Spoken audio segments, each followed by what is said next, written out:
Hi everyone! Welcome to my channel. So for today's video guys, magluluto tayo ng ginisang batong with chicken. So first is, igisa muna natin yung manok.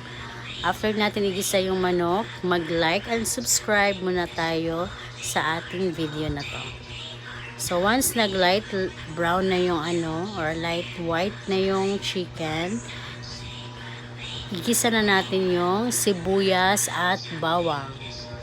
So, once nagisa na natin yung bawang at sibuyas, next is yung string beans or batong.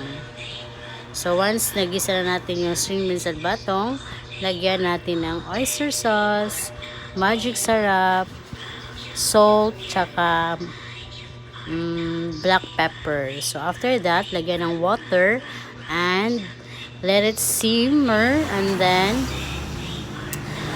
ready to serve after. So, watch nyo lang yung video na to guys at mag-comment lang po tayo if nagustuhan nyo po yung video. Thank you so much guys for watching.